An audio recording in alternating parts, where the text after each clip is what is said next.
달빛처럼 포근한 옛 이야기, 월명야담입니다. 오늘도 건강과 웃음이 늘 함께 하시길 바랍니다. 구독과 좋아요로 함께 해주시면 더 많은 이야기를 들려드릴 수 있습니다. 자, 이제 달빛 같은 이야기 속으로 함께 걸어가 보겠습니다.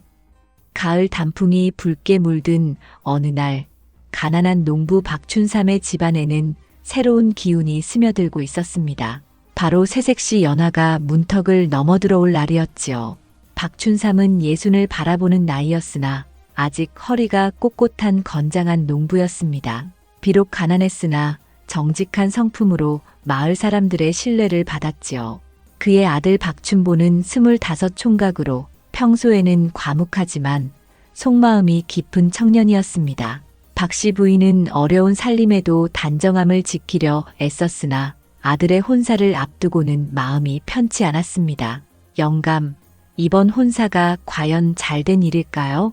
낡은 뱃살문을 바라보던 박씨 부인은 한숨을 내쉬었습니다. 연하의 집안 역시 이 집과 다르지 않게 가난하다는 소문이 돌았거든요.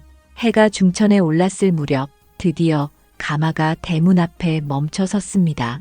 비록 소박한 가마였지만 그 안에서 내린 연하의 모습은 참으로 단아했습니다. 20살의 꽃다운 나이에 걸맞은 수줍은 미소를 머금고 연하는 깊숙이 고개 숙여 인사드렸지요. 아버님, 어머님 문 안 드려요. 그 목소리는 맑은 물소리처럼 고요히 번져갔습니다. 박춘삼은 며느리의 첫인상에 흡족했습니다. 허허, 곱구나. 어서 들어오너라. 박춘보도 신부의 단정한 모습에 마음이 흡족했으나 이내 그의 시선은 혼수를 들고 오는 사람들에게로 옮겨졌습니다. 고작 두어 명의 하인이 작은 보퉁이 몇 개를 들고 있을 뿐이었거든요. 혼례가 끝난 뒤 박씨 부인은 연하를 불러 혼수를 점검했습니다. 보퉁이를 풀어보니 옷가지 몇 벌과 작은 놀이개, 그리고 헝겊에 곱게 싼 씨앗 한 줌이 전부였습니다. 이게 혼수의 전부란 말이냐? 박씨 부인의 목소리에는 실망이 묻어났습니다. 연하는 고개를 숙이며 대답했습니다. 죄송해요, 어머님. 집안이 넉넉지 못해 이것밖에 준비하지 못했어요. 박춘보 역시 속으로는 실망을 감추지 못했습니다. 다른 집 혼례라면 쌀 한 가마니쯤은 가져오기 마련인데 씨앗 한 줌이라니 체면이 서지 않았던 것이지요. 어휴, 이를 어쩌면 좋으냐.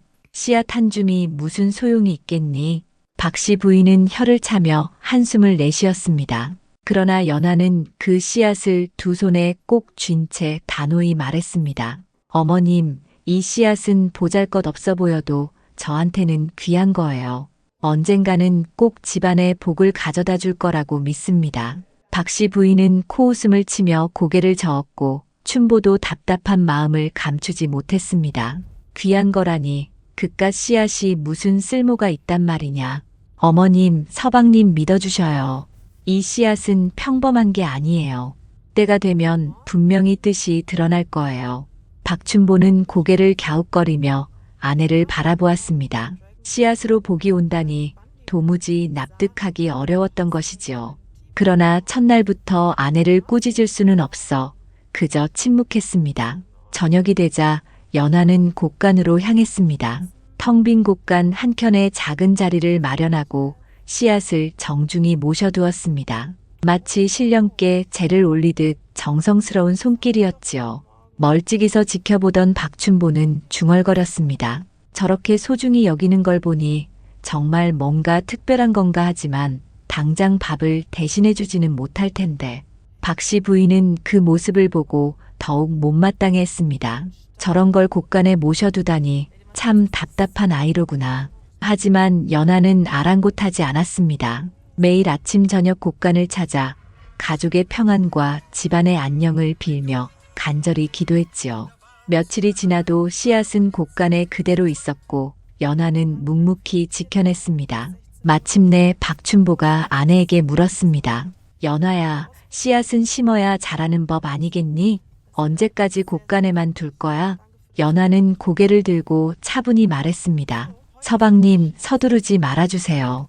때가 되면 반드시 그 뜻이 드러날 거예요.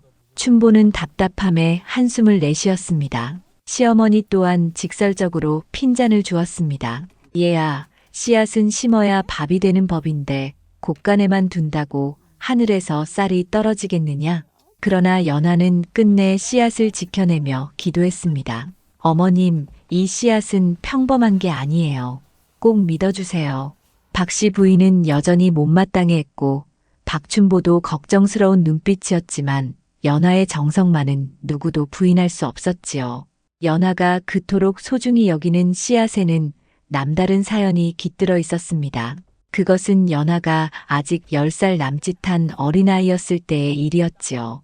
그 무렵 연하의 집안은 지금보다도 더 가난했습니다. 아버지는 일찍 세상을 떠나고 어머니 혼자 바느질품을 팔아 근근히 살아가고 있었지요. 어린 연하는 새벽마다 어머니를 도와 장에 나가 물건을 팔곤 했습니다. 어느 무더운 여름날 연하는 어머니가 지은 바느질품을 광주리에 담아 절 앞 장터로 향했습니다. 그런데 절 입구 느티나무 그늘 아래에서 낯선 광경을 보게 되었지요. 한 노승이 땀에 흠뻑 젖은 채 나무에 기대 앉아 있었습니다. 얼굴이 창백하고 숨소리가 거칠어 곧 쓰러질 듯 보였어요. 오가는 사람들은 그냥 지나쳤지만 연하만은 발길을 멈추었습니다. 스님, 괜찮으세요? 연하가 다가가 묻자 노승은 힘겹게 고개를 들어 그녀를 바라보았습니다. 그의 눈에는 자비와 지혜가 서려 있었지요. 아이야, 물 한 모금만 주겠느냐. 간절한 말에 연하는 주저하지 않았습니다. 곧장 우물로 달려가 맑은 물을 길어다 건네주었지요. 노승은 떨리는 손으로 물을 받아 마시며 고개를 끄덕였습니다. 고맙구나, 착한 아이야. 그러나 연하의 정성은 거기서 그치지 않았습니다. 여전히 힘들어하는 모습을 보고는 곧장 집으로 달려가 어머니께 알렸습니다. 어머니, 절 앞에 아픈 스님이 계세요. 그냥 두고 볼 수가 없어요. 연하의 어머니는 가난했지만 마음씨 고운 분이었습니다. 딸의 말을 듣고는 즉시 미음을 끓여내주며 말했지요. 그래, 어려운 이웃을 돕는 게 사람의 도리다. 어서 가져다 드려라. 연하는 따끈한 미음을 들고 다시 절로 갔습니다. 노승은 그 죽을 한 숟갈 한 숟갈 삼키며 서서히 기운을 되찾았습니다. 아이야, 내 정성에 내 목숨을 건졌구나. 그날부터 연하는 사흘 동안이나 노승을 돌보았습니다. 미음을 끓여다 드리고 그늘진 자리로 모셔드리고 어린 손으로 등을 주물러 드리기도 했지요. 며칠이 지나 몸이 차츰 회복되자 노승은 연하를 불러 감사의 뜻을 전했습니다. 아이야, 내 마음씨의 부처님도 감동하실 것이다. 이 늙은 중이 무슨 수로 은혜를 다 갚을까? 연하는 고개를 숙이며 대답했습니다. 별일 아니에요, 스님. 마땅히 해야 할 일을 했을 뿐이에요. 노승은 감탄하며 품에서 작은 헝겊 보자기를 꺼내 내주었습니다. 이것을 받아라. 보잘것없어 보이겠으나 이 씨앗은 땅의 기운을 깨우는 보배다. 연하가 조심스레 보자기를 풀어보니 그 안에는 씨앗 한 줌이 들어 있었습니다. 겉보기엔 평범했으나 자세히 들여다보니 은은한 빛이 감도는 듯 했지요. 스님, 이건 어떤 씨앗이에요? 오래전 깊은 산속 영험한 곳에서 얻은 것이다. 착한 마음으로 지키면 반드시 복이 따를 것이다. 하지만 탐욕스러운 손이 닿으면 곧 시들어버린다. 연하는 숨을 고르며 다시 물었습니다. 그렇다면 어떻게 해야 합니까, 스님? 오직 정성과 선행으로만 그 힘을 발휘한단다. 욕심을 버리고 남을 위하는 마음으로 간직해야 한다. 연하는 어린 마음에도 그 말의 무게를 느낄 수 있었습니다. 두 손을 모아 절하며 다짐했지요. 명심하겠습니다, 스님. 노승은 빙긋 웃으며 고개를 끄덕였습니다. 참으로 착한 아이구나. 이 씨앗은 너 같은 마음을 지닌 이에게만 그 진가를 드러낼 것이다. 다음 날 아침 연하가 다시 절을 찾았을 때 노승은 이미 떠나고 없었습니다. 다만 느티나무 아래에는 은은한 향기만 남아 마치 꿈결 같은 일이었지요. 그날 이후 연하는 씨앗을 세상에서 가장 귀한 보물처럼 여겨 간직했습니다. 어머니께 그 사연을 말씀드리니 어머니는 고개를 끄덕이며 말했습니다. 연하야, 그 말씀을 평생 잊지 말아라. 착한 마음과 정성이야말로 가장 큰 보배다. 세월이 흘러 연하가 시집을 가게 되자 어머니는 그 씨앗을 꼭 챙겨주었습니다. 연하야, 이 씨앗이야말로 내 진짜 혼수다. 스님의 당부를 늘 기억해라. 그리하여 연하는 그 소중한 씨앗을 시댁 곳간에 정성껏 모셔두었습니다. 비록 남편 춘보와 시어머니는 그 가치를 알지 못했지만 연하만은 언젠가 반드시 진가가 드러날 것이라 믿고 있었지요. 무엇보다 탐욕에 닿아선 안 된다는 스님의 경고를 마음 깊이 새기고 있었습니다. 연하가 박씨 집안에 들어온 지 한 달이 지났지만 살림은 여전히 넉넉하지 않았습니다. 가을 거지가 끝났어도 곳간에는 쌀 한 말도 채우지 못했고 겨울을 날 양식이 턱없이 모자랐지요. 박춘삼은 새벽마다 밭으로 나갔지만 메마른 땅에서는 소출이 시원치 않았습니다. 올해는 유난히 가뭄이 심해 이웃 농가들도 모두 고생이었으나 박씨 집안 사정은 더욱 딱했지요. 박춘보도 매일 품팔이를 나섰지만 농번기가 지나자 일거리가 드물어 빈손으로 돌아오기 일쑤였습니다. 젊은이들이 마을 어귀에 모여 발을 동동 구르는 모습은 흔한 풍경이었지요. 영감, 이러다 겨울을 어떻게 나겠소. 박씨 부인은 텅 빈 쌀독을 보며 한숨을 내쉬었습니다. 독바닥에는 고작 한 줌의 쌀알만 덩그러니 남아있었지요. 걱정 말게. 하늘이 무심하지는 않으실게야. 박춘삼은 위로했지만 그의 얼굴에도 근심이 깊이 새겨져 있었습니다. 새며느리 연하를 맞았으나 달라진 건 입 하나 더 늘어난 것뿐이었으니까요. 박춘보는 빈손으로 집에 돌아오는 날이면 더 마음이 무거웠습니다. 신부에게 해줄 것 하나 없다는 자책이 가슴을 짓눌렀지요. 연하야, 미안하다. 나라도 변변한 일거리가 있어야 할 텐데. 연하는 남편의 어깨를 살며시 다독이며 웃었습니다. 서방님 괜찮아요. 저희가 함께 이겨내면 되지요. 그런 가운데에서도 연하는 매일같이 아침 저녁으로 곳간에 들어가 씨앗 앞에 절을 하고 기도했습니다. 두 손을 모아 가족의 평안을 빌며 조용히 읊조리는 기도 소리가 곳간에 은은히 번져갔지요. 박씨 부인은 그런 연하를 볼 때마다 속이 터져나갔습니다. 씨앗을 심지도 않고 곳간에 두고만 빌고 있으니 도무지 이해가 가지 않았던 것이지요. 어느 날 저녁 박씨 부인은 참다 못해 며느리를 불렀습니다. 아궁이 불기운은 약했고 솥 안에서는 묽은 죽이 끓고 있었습니다. 연하야, 이제 그만 씨앗을 밭에 심어야 하지 않겠니? 그 목소리에는 눌러왔던 불만이 섞여 있었습니다. 연하는 고개를 숙이며 대답했습니다. 어머님, 아직은 때가 아닌 것 같아요. 때가 아니라니? 씨앗은 심어야 싹이 나는 법인데 곳간에만 두어둔다고 밥이 나오겠니? 박춘보도 어머니 말을 거들었습니다. 어머니 말씀이 맞습니다. 연하야, 씨앗은 심어야 쓰이는 것 아니겠니? 그러나 연하는 흔들리지 않았습니다. 그날 들었던 노승의 당부가 아직도 귀에 선명했기 때문이지요. 어머님, 이건 그냥 씨앗이 아니에요. 정성과 기도로 지켜야 한다 하셨습니다. 박씨 부인은 혀를 차며 고개를 저었습니다. 허허, 정성과 기도라니. 그걸로 배가 차겠니? 답답한 일이다. 며칠 뒤 집안쌀이 완전히 바닥나고 말았습니다. 박춘삼은 하는 수 없이 이웃집을 전전하며 쌀을 구웠지만 사정이 다들 어려워 고작 한 돼 남짓 얻었을 뿐이었지요. 이걸로는 사흘도 버티기 힘들겠구나. 박춘삼의 말에 박씨 부인은 눈시울이 붉어졌습니다. 박춘보는 더 초조해져 연하에게 간청했습니다. 연하야, 그 씨앗을 팔 수는 없겠니? 장에 내다 팔면 쌀이라도 살 수 있을 텐데. 연하는 고개를 저으며 또렷이 말했습니다. 서방님, 그 씨앗만큼은 팔 수 없어요. 단호한 대답에 박씨 부인은 화가 치밀었습니다. 얘야, 집안이 망해가는데 언제까지 그런 물건을 붙들고 있을 셈이냐. 연하는 눈물이 맺혔지만 끝내 씨앗을 포기하지 않았습니다. 오히려 곳간에 나아가 더욱 간절히 기도했지요. 가족들이 굶주리는 모습을 보며 마음이 아팠지만 노승의 말씀을 믿고 버텼습니다. 하늘이시여, 부디 저희 집안에 자비를 내려주소서. 그 기도 소리는 깊은 밤 곳간 안에 길게 메아리 쳤습니다. 박씨 부인은 그 소리를 들으며 복잡한 심정이었지요. 며느리의 정성은 알겠지만 눈앞의 현실은 너무도 냉혹했습니다. 이웃들도 하나둘 수군거리기 시작했습니다. 박서방네는 며느리를 잘못 들였어. 혼수도 변변찮더니 살림에도 도움이 안 된다지 않나. 씨앗 한 줌이 혼수라더군. 참 한심한 일이지.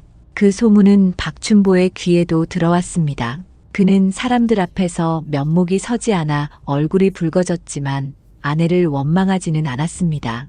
그날 밤 연하는 곳간에 홀로 앉아 눈물을 흘렸습니다. 가족들에게 짐만 되는 자신이 원망스러웠지만 씨앗만큼은 놓을 수 없었지요.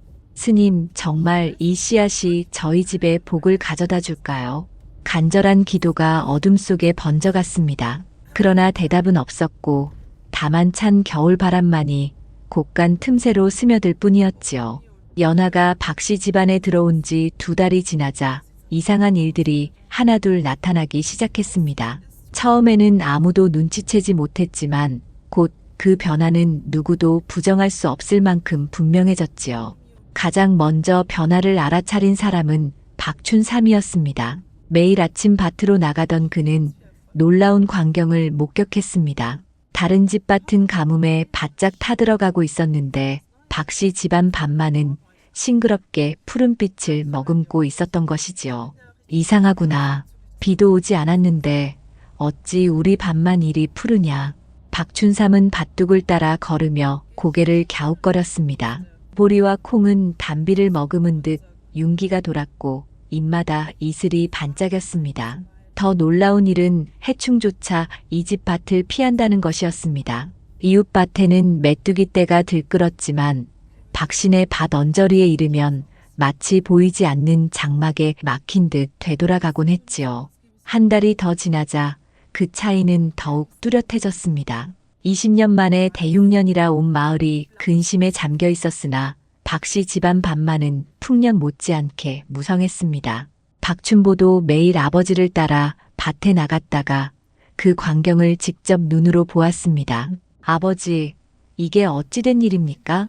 참으로 신기한 노릇입니다. 박춘삼도 영문을 몰라 머리를 극적였습니다. 춘삼이 형, 대체 무슨 비결이 있기에 형네 밭만 저리 잘 되오? 이웃 김서방이 물었지만 박춘삼은 고개를 저었습니다. 나도 모르겠네. 평소처럼 농사 지었을 뿐인데 새로운 걸음이라도 쓰셨소? 아니면 특별한 농법이 있소? 김서방이 거듭 캐물었지만 정작 박춘삼은 한숨만 내쉴 뿐이었지요. 집에 돌아온 박춘삼과 춘보는 밭 사정을 아내에게 전했습니다. 박씨 부인도 반신반의하다가 직접 밭을 둘러보고는 말을 잇지 못했습니다. 이게 도대체 어찌된 일이냐? 참말로 기이하구나. 그날 저녁 박춘삼은 곳간에서 기도하는 연하의 모습을 가만히 지켜보다가 물었습니다. 연하야, 내가 모셔둔 그 씨앗 혹시 이 일과 관련이 있는 게 아니냐? 연하는 잠시 머뭇거리다 조용히 대답했습니다. 아버님, 저도 잘은 모르겠어요. 다만 스님께서 이 씨앗이 땅의 기운을 깨운다고 말씀하셨습니다. 박춘삼은 눈이 휘둥그레졌습니다. 박춘보 역시 놀란 표정으로 아내를 바라보았지요. 연하야, 정말 그 씨앗이 이런 기적을 불러온 것이냐? 그동안 답답한 아내라고 여겼는데 이제는 전혀 달라 보였던 것이지요. 마을 사람들 사이에서도 박씨 집안 밭 이야기가 퍼지기 시작했습니다. 누구는 비밀 농법을 쓴다 하고 누구는 산신령의 보살핌을 받는다라며 수군거렸습니다. 그러던 어느 날 큰 메뚜기 떼가 마을 논밭을 휩쓸었지만 박씨 집안 밭만은 기적처럼 비껴갔습니다. 그 광경을 본 사람들은 넋을 잃고 바라보다가 감탄했지요. 이는 분명 하늘의 뜻이로다. 마을의 연장자 최영감이 외쳤고 사람들도 모두 고개를 끄덕였습니다. 박춘보는 온몸에 소름이 돋았습니다. 메뚜기 떼가 자기 집밭 앞에서 딱 멈추고 되돌아가는 모습은 믿기 어려운 일이었지요.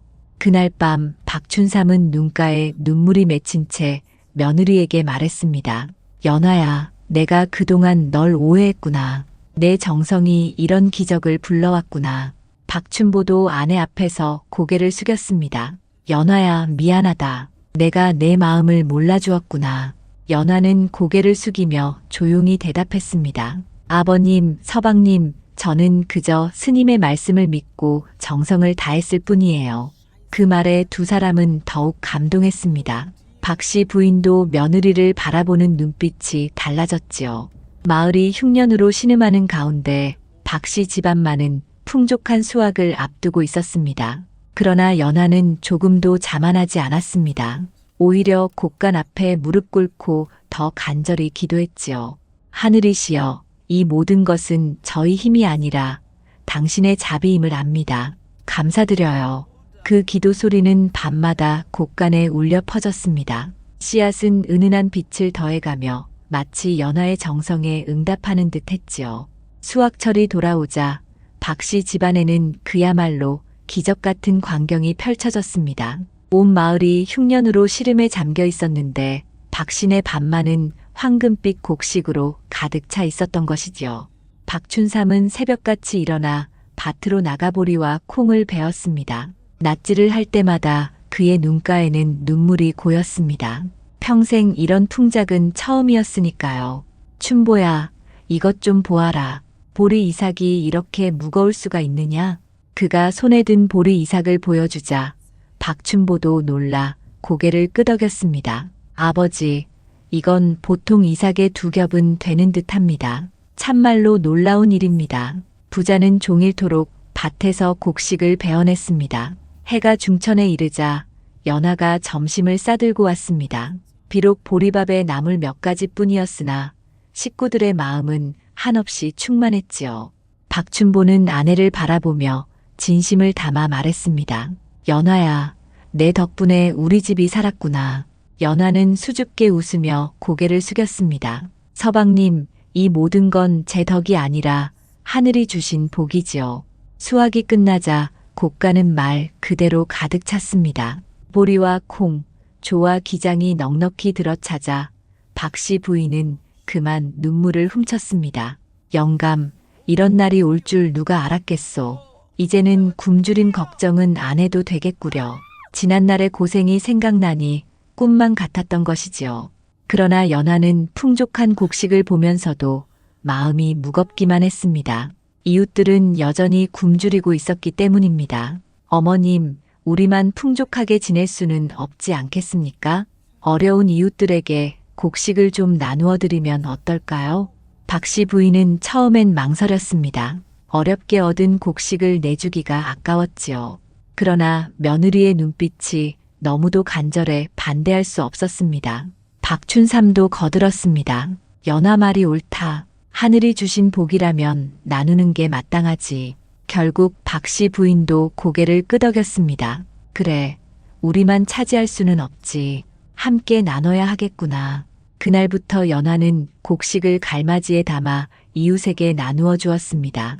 특히 어린 자식들을 둔 과부나 홀로 사는 노인을 먼저 찾아갔지요. 아이고, 연화댁, 이런 귀한 걸 다 내주니 어쩌나. 이웃 과부 한 씨가 눈물을 글썽이며 말했습니다. 그 집 아이들은 며칠째 굶주리고 있었던 터였지요. 한 씨 댁, 어려울 때 서로 도우며 살아야지요. 사양 말고 받으세요. 연화의 따뜻한 말에 한 씨는 연신 허리를 굽혀 감사했습니다. 연화의 선행은 금세 마을에 퍼졌습니다. 사람들은 박 씨 집안의 기적 같은 풍년과 며느리의 덕행을 칭송했습니다. 박서방네 며느리가 참 복 있는 사람이야. 혼자만 살겠다고 하지 않고 이웃까지 챙기니. 그러게, 처음엔 혼수가 보잘것없는 줄 알았는데 알고 보니 진짜 보배를 드린 거였네. 이런 말이 박 씨 부인의 귀에 들려올 때마다 그녀의 마음은 달라졌습니다. 처음엔 며느리를 무가치하게 여겼지만 이제는 집안의 큰 복으로 느껴졌던 것이지요. 어느 날 저녁 박 씨 부인은 연화를 불러 앉혔습니다. 연화야, 어머님이 미안하다. 처음엔 너를 제대로 알아보지 못했구나. 연화는 깜짝 놀라 되물었습니다. 어머님, 무슨 말씀을 하시는 거예요? 내 혼수를 보고 실망했던 것, 씨앗을 지키는 널 답답하다 여겼던 것 모두 내가 잘못이었다. 이제는 너를 내 딸처럼 여기고 싶구나. 용서해 주겠니? 연하도 눈시울이 붉어졌습니다. 그동안의 서운함이 눈 녹듯 사라지는 순간이었지요. 어머님, 저야말로 부족한 며느리예요. 앞으로 더 정성을 다하겠습니다. 그날 밤 박춘보도 아내에게 속마음을 털어놓았습니다. 연하야, 내가 아니었다면 우리 집은 이번 겨울을 넘기지 못했을 거다. 고맙다. 연하는 고개를 숙이며 말했습니다. 서방님, 저는 당연히 해야 할 일을 했을 뿐이에요. 우리 모두 함께한 덕분이지요. 연하의 겸손한 대답에 박춘보는 아내를 더욱 깊이 존경하게 되었습니다. 그해 겨울, 박씨 집안은 어느 해보다 따뜻하고 풍족했습니다. 곳간에는 양식이 가득했고 가족들 마음에는 화목이 넘쳤습니다. 연하는 날마다 곳간 앞에 무릎 꿇고 감사의 기도를 드렸지요. 씨앗은 은은한 빛을 내며 집안을 지켜주는 듯 했습니다. 박씨 집안의 기적 같은 풍년과 연하의 선행은 순식간에 마을 안팎으로 퍼져나갔습니다. 굶주림에 시달리던 이웃들이 혀를 차며 감탄했고 장터에서도 수군거림이 그치지 않았지요. 이 소문이 마침내 민만석의 귀에 들어갔습니다. 민만석은 마을에서 손꼽히는 부자였습니다. 논밭과 곡식을 잔뜩 쌓아두었지만 그의 욕심은 끝이 없었지요. 남의 것까지 탐내고 작은 이익도 놓치지 않는 인색한 성품이라 사람들의 뒷말이 많았습니다. 장날 그는 장터에서 상인들의 이야기를 엿듣게 되었습니다. 박서방네 참말로 신기한 일이야. 흉년에도 곡간이 가득 찼다더군. 그러게 며느리가 가져온 씨앗이 보통 물건이 아니라지 않나. 민만석은 귀가 번쩍 뜨였습니다. 씨앗이라니 그게 무슨 물건이기에 저리 난리인가. 탐욕이 눈빛에 번쩍이듯 일었지요. 그날 저녁 그는 하인을 불러 잔심부름을 시켰습니다. 박서방네 농사 사정을 샅샅이 알아와라. 하인은 금세 다녀와 보고했습니다. 민 부자님, 소문이 사실이옵니다. 메뚜기 때도 그 집 반만 피해갔다고 합니다. 그렇다면 틀림없어. 그 씨앗이 비밀이로구나. 며칠 뒤 민만석은 곱게 차려입고 느닷없이 박씨 집 대문을 두드렸습니다. 박서방, 집에 있나? 박춘삼은 문간에 서서 의아한 눈으로 바라보았습니다. 아니, 민부자께서 웬일이시오? 우리 같은 집에는 발길도 잘 안 하시지 않습니까? 민만석은 억지 웃음을 지으며 집안을 슬쩍 훑었습니다. 허허, 별일은 아니고 농사가 잘 되었다 하여 궁금해서 들렀소. 박춘삼은 속으로 경계하면서도 마을 사람 체면상 문을 걸어 잠글 수는 없었습니다. 들어오시려면 들어오시지요. 대접할 것도 없으니 괜히 헛걸음만 하신 건 아닌가 모르겠소. 민만석은 들어서자마자 곡간 쪽으로 눈길을 던졌습니다. 그 안 어딘가에 소문난 씨앗이 있을 것이라 확신했지요. 박서방, 아무래도 평범한 농사법이 아닌 듯한데 비결이 있나? 박춘삼은 고개를 저으며 답했습니다. 별다른 건 없네. 다 하늘이 도와주신 덕이지요. 민만석은 헛기침을 하며 본심을 드러냈습니다. 허허, 겸손도 지나치시네. 그런데 말일세, 며느리가 가져온 씨앗이 신통하다던데 사실인가? 박춘삼은 눈이 동그래져 연하를 불렀습니다. 연하가 마당으로 나오자 민만석은 번쩍이는 눈빛으로 바라보았습니다. 아, 이 아가씨가 소문난 며느리로군. 참 복 있는 얼굴이야. 연하는 그의 눈빛에서 탐욕이 번쩍이는 것을 보고 속이 불편해졌습니다. 민부자 어르신, 저는 평범한 며느리일 뿐입니다. 허허, 겸손하기는. 그 씨앗이 신통하다던데 혹 보여줄 수 있겠나? 연하는 노승의 당부가 떠올랐습니다. 탐욕스러운 이에게는 절대 보여주지 말라던 말씀이지요. 송구하오나 그럴 수는 없습니다. 민만석은 잠시 놀랐다가 곧 회유했습니다. 그렇다면 내게 파는 게 어떻겠나? 은백냥에 비단 10피를 얹어주지. 그 말에 박춘삼과 춘보는 눈이 휘둥그레졌습니다. 평생 본 적 없는 거액이었으니까요. 박춘보는 한순간 마음이 흔들렸습니다. 그러나 아내의 굳은 표정을 보고는 입을 다물었습니다. 연화는 고개를 저으며 단호히 말했습니다. 민 부자님, 이 씨앗은 제 것이 아니라 하늘이 맡기신 보배입니다. 돈으로 살 수 있는 게 아니에요. 민만석은 비웃듯 코를 훌쩍이며 말을 이었습니다. 그깟 씨앗 하나에 그리 고집을 부리다니. 은백냥이면 곡식 자루가 수백은 될 터인데 아무리 곡식이 많아도 이 씨앗과는 바꿀 수 없습니다. 박춘보도 마침내 아내 편에 섰습니다. 민부자, 아내 말이 옳습니다. 씨앗은 팔 물건이 아니지요. 민만석의 얼굴이 일그러지며 목소리가 거칠어졌습니다. 어리석은 것들 같으니 스스로 복을 걷어차는구나. 두고 보시게.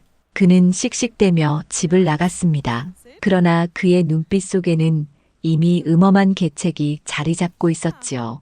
민만석이 박씨 집에서 거절당한 뒤 며칠 동안은 겉으로 조용했습니다. 그러나 그의 탐욕은 꺼질 줄 몰랐습니다. 오히려 모욕당했다는 분노로 사악한 계책을 꾸미게 되었지요. 어느 깊은 밤, 민만석은 믿을 만한 하인 석돌이를 불러 은밀히 일렀습니다. 석돌아, 오늘 밤 박서방네 곳간에 가서 그 씨앗을 가져오너라. 영감님, 그건 도둑질이잖습니까? 석돌이가 머뭇거리자 민만석은 눈을 부라렸습니다. 그깟 씨앗 한 줌이 무슨 대수라고. 내가 시키는 대로 하기만 하면 된다. 석돌이는 마지못해 고개를 숙이고 한밤중 곳간으로 숨어들었습니다. 적막한 곳간 한켠에 씨앗이 정성스레 모셔져 있었지요. 그는 그것을 헝겊에 쌀품에 넣고 달아났습니다. 그러나 이상한 일이 벌어졌습니다. 석돌이 손에 들린 순간부터 씨앗은 빛을 잃고 차츰 시들더니 민만석의 곳간에 이르렀을 때에는 이미 돌덩이처럼 굳어 있었습니다. 다음 날 아침 곳간을 찾은 연화는 씨앗이 없어진 것을 보고 비명을 질렀습니다. 어머, 씨앗이 사라졌어요. 그 소리에 온 식구가 달려왔습니다. 박춘삼과 춘보, 박씨 부인 모두 곳간 앞에 모여들었지요. 이게 무슨 일이냐? 누가 씨앗을 가져간 게냐? 연화는 눈물이 왈칵 쏟아졌습니다. 며칠 뒤 민만석의 밭에 괴이한 일이 일어났습니다. 싱싱하던 곡식이 하루아침에 벌레가 들끓으며 시들어버린 것입니다. 민만석은 분노로 치를 떨었습니다. 분명 씨앗을 손에 넣었는데 어찌 내 밭만 망가지는가. 그러나 곳간에 숨겨둔 씨앗은 이미 돌덩이처럼 변해 있었지요. 화가 난 그는 도리어 엉뚱한 짓을 꾸몄습니다. 곧장 관하로 달려가 연화를 무고한 것입니다. 원님, 박서방네 며느리가 귀신을 부려 제 밭의 곡식을 망쳤습니다. 며칠 뒤 관속들이 박씨 집에 들이닥쳐 연화를 붙들어 갔습니다. 연화야, 걱정 마라. 내가 내 결백을 밝히리라. 박춘보는 아내를 따라 관하로 향하며 이를 악물었습니다. 원님 윤경호는 청렴하고 지혜롭기로 소문난 분이었습니다. 민만석, 내 말이 사실이라면 증거를 대어라. 민만석은 곡식이 망가진 밭을 증거라 주장했습니다. 그러나 원님은 곧이곧대로 믿지 않았습니다. 박춘보, 내 아내가 정말 그런 짓을 했다고 생각하느냐? 원님, 제 아내는 날마다 곳간에서 기도만 했습니다. 제가 눈으로 똑똑히 보았습니다. 그렇다면 그 씨앗은 지금 어디에 있느냐? 원님의 물음에 연화는 눈물을 머금고 대답했습니다. 원님, 씨앗이 사라졌습니다. 누군가 가져간 게 분명합니다. 윤경호 원님은 눈을 가늘게 뜨며 민만석을 향했습니다. 민만석, 혹 너 그 씨앗을 알고 있는 건 아니냐? 민만석은 당황해 식은땀을 흘렸습니다. 아니옵니다. 어찌 제가 그런 것을 알겠습니까? 원님은 곧 결심을 내렸습니다. 좋다. 내 집을 수색해보겠다. 관속들이 민만석의 집을 샅샅이 뒤졌습니다. 마침내 곳간 구석에서 시들어 돌처럼 굳어버린 씨앗을 발견했습니다. 원님, 여기에 이상한 씨앗이 있습니다. 원님은 그것을 손에 들고 민만석을 노려보았습니다. 이것이 무엇이냐? 민만석은 더듬거리며 변명했습니다. 저도 모르는 물건입니다. 왜 제 집에 있는지 알 수 없소이다. 거짓말 마라. 내가 남의 집 씨앗을 훔쳐간 게 분명하구나. 민만석은 더 이상 발뺌할 수 없었습니다. 무릎을 꿇고 자백했습니다. 원님, 제가 잘못했습니다. 욕심에 눈이 멀어 그만. 연하가 나서서 조용히 말했습니다. 원님, 그 씨앗은 탐욕스러운 마음으로는 살릴 수 없는 보배라 하셨습니다. 오직 정성과 선한 뜻으로만 지켜야 한다고 하셨지요. 원님은 깊이 고개를 끄덕였습니다. 그렇구나. 내 손에 닿자마자 죽어버린 것은 내 탐욕 때문이었구나. 민만석. 그리하여 원님은 판결을 내렸습니다. 민만석, 너는 도둑질에 무고까지 했으니 곤장 30대에 처한다. 또한 내 곳간에 있는 곡식을 거두어 굶주린 백성들에게 나누어 주겠다. 민만석은 땅에 엎드려 통곡했지만 이미 때는 늦었습니다. 탐욕이 결국 자신을 무너뜨린 것이지요. 원님의 판결이 내려진 뒤 민부자는 곤장 30대를 맞고 곳간의 곡식을 몰수당했습니다. 그것은 굶주린 백성들에게 나누어져 마을 사람들은 원님의 공정한 처사에 감탄했지요. 탐욕이 불러온 당연한 결과였습니다. 한편 연하는 무죄로 풀려났지만 마음이 무거웠습니다. 소중히 모셔왔던 씨앗이 사라진 것이 못내 아쉬웠던 것이지요. 연하야, 너무 상심하지 마라. 씨앗은 없어졌어도 우리가 받은 복은 그대로 남아있지 않느냐. 박춘보가 아내를 다독였지만 연하의 가슴에는 노승과의 약속을 지키지 못했다는 슬픔이 남아있었습니다. 그날 밤 연하는 곳간에 홀로 앉아 기도를 올렸습니다. 스님, 죄송합니다. 제가 씨앗을 잘 지키지 못했습니다. 간절한 기도 소리가 밤새 곳간에 맴돌았지요. 그러자 신기한 일이 일어났습니다. 곳간 안에 은은한 빛이 스며들며 향긋한 내음이 퍼진 것입니다. 다음 날 아침 연하가 곳간에 들어서자 놀라운 광경이 눈앞에 펼쳐졌습니다. 씨앗이 놓였던 자리에 새로운 씨앗이 가득 생겨나 있었던 것이지요.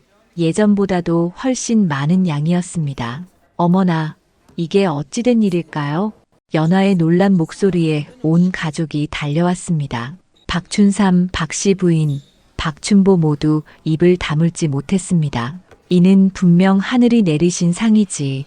박춘삼은 감격하여 눈물을 훔쳤습니다. 연하의 정성과 선행을 하늘이 알아주신 것이라 여긴 것이지요. 이 소식은 곧 온 마을에 퍼졌습니다. 정말 신기한 일이야. 탐욕스러운 자의 손에서는 죽고 선한 마음에는 더 많은 복으로 돌아오다니. 연하댁은 참 복 있는 사람이야. 혼자만 누리지 않고 이웃까지 챙기니 하늘이 돕는 게지. 마을 사람들은 입을 모아 칭송했습니다. 얼마 후 윤경호 원님이 직접 박씨 집을 찾아왔습니다. 박서방, 며느리가 참으로 훌륭하구려. 원님의 칭찬에 박춘삼은 고개를 숙였습니다. 원님, 과찬이십니다. 아니요. 이 어려운 시절에 이웃을 살핀 마음이야말로 진정한 덕이지요. 원님은 연하를 불러 따로 치하했습니다. 연하 안악, 그대의 선행이 온 고을의 본보기가 되었소. 앞으로도 그 마음 잃지 마시오. 원님, 저는 그저 해야 할 일을 했을 뿐입니다. 연하의 겸손한 대답에 원님은 크게 감탄했습니다. 그의 봄, 더욱 놀라운 일이 이어졌습니다. 연하가 나누어준 씨앗을 심은 이웃들의 밭에서도 싱싱한 곡식이 무성히 자라난 것이지요. 연하야, 내가 준 씨앗 덕분에 우리 집도 굶지 않게 되었네. 과부 한씨가 눈물로 감사했을 때 연하는 그저 미소 지으며 답했습니다. 함께 잘 살아야지요. 혼자만 풍족해서는 무슨 소용이 있겠어요. 한편 민부자는 재산을 잃고 초라하게 살아가야 했습니다. 그러나 사람들은 동정하지 않았습니다. 남의 것을 탐내지 않았다면 절이 되지 않았을 텐데. 착한 이는 복을 받고 탐욕스런 자는 벌을 받는다더니 바로 저 말이구나. 민부자 스스로도 깊이 뉘우쳤습니다. 어느 날 그는 박씨 집을 찾아와 고개를 숙였습니다.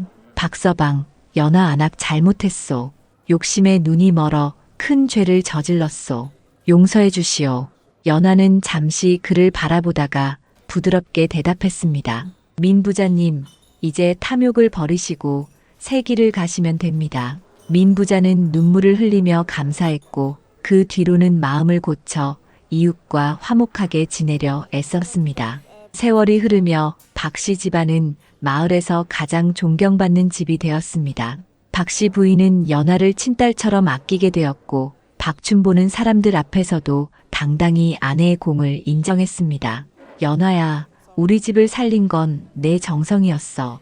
고맙다. 연하는 고개를 숙이며 대답했습니다. 서방님, 함께 지켜온 덕분이지요. 그 후로도 연하는 변함없이 곳간에 무릎 꿇고 감사의 기도를 올렸습니다. 어려운 이웃이 있으면 언제나 먼저 손을 내밀었지요.